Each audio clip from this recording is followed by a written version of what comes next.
যে তিনি নিয়ামুল কোরআন নামক একটি বইয়ের মধ্যে পেয়েছেন যে সেখানে ইয়া আল্লাহ 41 দিন প্রতিদিন 365 বার পড়লে আশা পূরণ হয়। আর পাশাপাশি তার শাশুড়ি বলেছেন যে এটা একটি জালালি খতম, এটা পড়লে শরীরের ক্ষতি হতে পারে। আসলে বিষয়টা কি?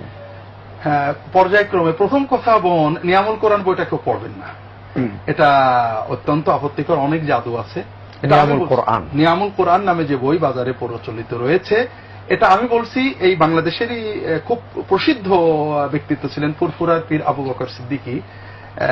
তিনি জাল হাদিসের বিষয়ে একটা বই লেখাইছিলেন, এটা 1928 সালের দিকে প্রকাশিত উর্দুতে।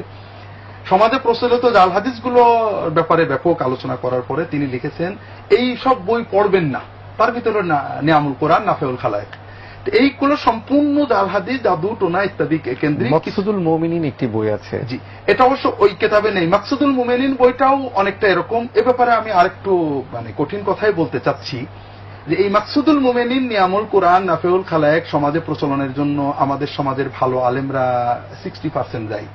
দুর্ভাগ্যজনকভাবে বাংলা ওলামায়ে কেরাম বাংলাদেশে ইসলাম আসার পরে এই 1000 বছর পর্যন্ত মাতৃভাষায় দিন চর্চা করেননি। আমাদের দেশের আলেমরা মাকসুদুল মুমিনিন যখন লেখা হয় তখন এই দেশে অনেক হক্কানি বড় বড় আলেম ছিলেন। তারা উর্দুতে দিন চর্চা করেছেন, ফার্সিতে দিন চর্চা করেছেন, উর্দুতে বই লিখেছেন।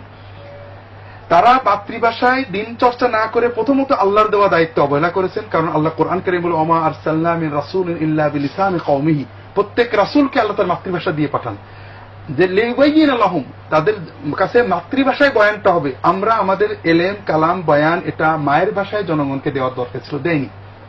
ওই সময়ে মাকসুদুল মুমিনিনের মতো গ্রন্থগুলো যারা লিখেছেন তারা সাধুবাদ পাবেন, অন্তত তারা দিনের জন্য কিছু কথা মুসলমানকে দিয়েছেন। তবে তাদের জ্ঞানের পরিধি কম ছিল, তারা যা পেয়েছেন তাই দিয়ে গেছেন। এই জন্য আমরা লেখকদের জন্য দোয়া করি যে আল্লাহ তাআলা তাদের ভুল ত্রুটি মাফ করে তাদের নেক আমলগুলো কবুল করেন। তবে বইগুলো অনেক ভুল ভ্রান্তি রয়েছে, অনেক অগণিত। এই জন্য বিশেষ করে নিয়ামুল কোরআন, মাকসুদুল মুমিনিন, নাফেউল খালায়েক এই জাতীয় বইগুলো আমাদের পড়ার যুগ শেষ হয়ে গেছে। বাংলাদেশের স্বাধীনতার পরে আলহামদুলিল্লাহ মাতৃভাষায় ব্যাপক দিনের বই লেখা হয়েছে। ইসলামিক ফাউন্ডেশনের মতো একটা প্রতিষ্ঠান থেকে যে পরিমাণে গবেষণা বই ইসলামী পূর্বে রচিত হয়েছে, এটা বিশ্বে আর কোন একক সরকারি প্রতিষ্ঠান আছে আমার জানা নেই। এই জন্য আপনারা ভালো লেখকদের গবেষণামূলক বই পড়েন, সহিহ হাদিস ভিত্তিক বই পড়েন। আপনি যে আমলটার কথা বলেছেন এটা অত্যন্ত পুরোপূর্ণই জাল আমল, অর্থাৎ কোরআন হাদিসে কোথাও এই আমল নেই। এটা আপনি করবেন না। মনের আশা পূরণের জন্য অনেক সহিহ আমল রয়েছে। আমি এই মুহূর্তে একটা বাস্তব কথা বলি। আমার কাছে এই টেলিভিশনের মাধ্যমে এক ভাই আসছেন, আমাকে দেখে আপনার কাছে ঠিকানা নিছিল, তো এখানে এসে দেখা করছিলেন, মনে আছে আপনার। উনি আমাকে বললেন যে আমাদের ঢাকায় তার সম্পত্তি আছে, সম্পত্তিটা একজন নিছিল ডেভেলপমেন্টের জন্য, দলিলও দিচ্ছে না, সম্পত্তিও দিচ্ছে না, খুব বিপদে আছে, কেস কারবার করে। আপনারা বলেছেন তাবিজ নেওয়া যাবে না, কবিরাজের কাজ যাওয়া যাবে না, আমাকে একটা সুন্নত আমল দিন।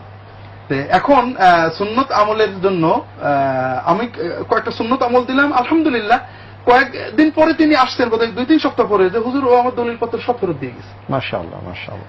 কাজে আপনারা সুন্নত আমল করেন, মনের আশা পূরণ হবে ইনশাআল্লাহ। আল্লাহু আ'লাম।